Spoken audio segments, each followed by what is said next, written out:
School മുറ്റം വൃത്തിയാക്കാനെത്തിയ കൂലിപ്പണിക്കാരൻ ക്ലാസ്സിൽ കയറി ക്ലാസ് എടുത്തു. അന്തം വിട്ട് കുട്ടികളും ടീച്ചർമാരും.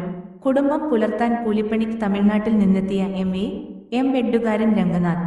ടീച്ചർ ഇന്ത ഇടത്തിലെ ടീച്ചിംഗ് മെത്തേഡ് സൂപ്പര്. സ്കൂളിൽ കൂലിപ്പണിക്ക് വന്ന ചുമട്ട് തൊഴിലാളിയുടെ വാക്കുകൾ കേട്ട് ടീച്ചർ അതിശയിച്ചു. ഏറെ നേരം ക്ലാസ് മുറിയിലേക്ക് നിർവികാരനായി നോക്കി നിന്ന ആ തൊഴിലാളിയോട് കാര്യം അന്വേഷിച്ച അധ്യാപകര് ഞെട്ടി. 2 ബിരുദാനന്തര ബിരുദം സ്വന്തമാക്കിയ ആളാണത്രേ കുടുംബം പുലർത്താൻ കൂലിവേലക്കായി തങ്ങളുടെ മുന്നിൽ നിൽക്കുന്നത്. ഉടനെ തന്നെ പ്രിൻസിപ്പല് ഷീജ സലീം അദ്ദേഹത്തെ ക്ലാസ് മുറിയിലേക്ക് ക്ഷണിച്ചു.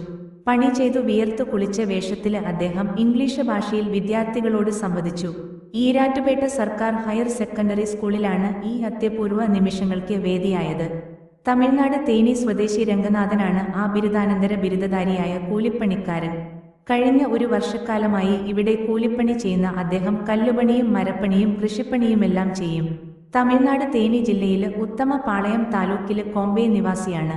മധുരൈ അമേരിക്കൻ കോളേജിൽ നിന്നും ഡിഗ്രി വിദ്യാഭ്യാസം പൂർത്തിയാക്കിയ അദ്ദേഹം കാമരാജ് യൂണിവേഴ്സിറ്റിയിൽ നിന്നും തമിഴില് ബിരുദാനന്തര ബിരുദവും സ്വന്തമാക്കി. പിന്നെ Marthandam saint Joseph teacher education കോളേജിൽ നിന്നും ബി.എഡ് ബിരുദവും നേടി. തൃച്ചി ജീവന് കോളേജ് ഓഫ് എഡ്യൂക്കേഷനിൽ നിന്നും എം.എഡും സ്വന്തമാക്കിയ അദ്ദേഹത്തിന് ഒരു ബി.എഡ് കോളേജ് അധ്യാപകനാകാനുള്ള എല്ലാ യോഗ്യതയുമുണ്ട്. നല്ല ഹാൻഡ് റൈറ്റിംഗിന്റെ ഉടമയുമാണ് ശ്രീ രംഗനാഥ്. Bridge media, Erattupetta.